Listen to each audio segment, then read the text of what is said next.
And I was just thinking, how many times do we walk right past an opportunity that God has placed right in our path?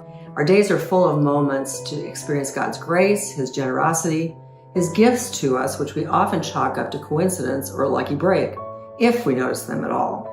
In 2007, a world-renowned violinist, Joshua Bell, was asked to engage in a social experiment in Washington, D.C. 3 nights before that, he had played the violin before a sold-out crowd in a theater in Boston where the tickets averaged at least $100 a seat. For this particular experiment, he was asked to play for about 45 minutes in a cold subway in D.C., during which he played 6 intricate, difficult pieces by Bach on a violin with an estimated value of $3.5 million. During the time he played, most people just rushed by, perhaps glancing at the musician but not pausing to listen.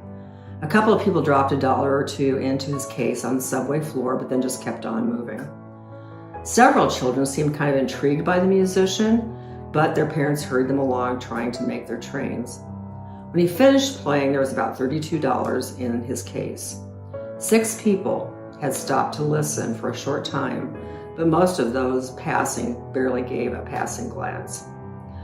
What an opportunity was lost by all the people who were in and out of that passageway on that cold day.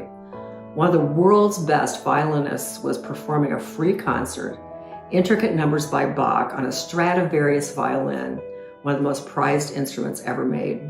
And for most of the passers-by, he was just another street musician. Just like those people in the subway, we miss so many gifts from God that are laid in our pathway every day.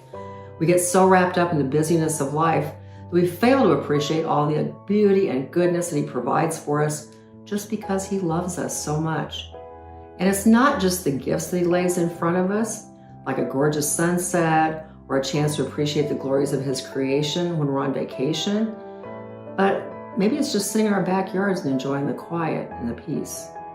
It could also be those moments when we feel lonely or disconnected and a friend will just happen to call or will receive a really nice note from someone. It could also be those moments when someone asks how we're doing and then says, "No, really, how are you doing?" and gives us some time and space to share what's on our hearts.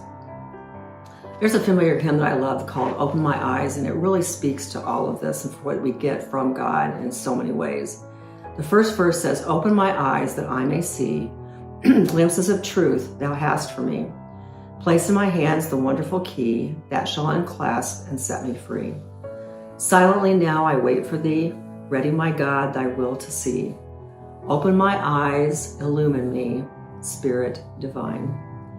Pray each day that God will open your eyes to all the magnificent gifts He has in store for you, whether it be the wonders of His creation or the opportunities to share His love and build His kingdom right here on earth. Have a wonderful week. Bye.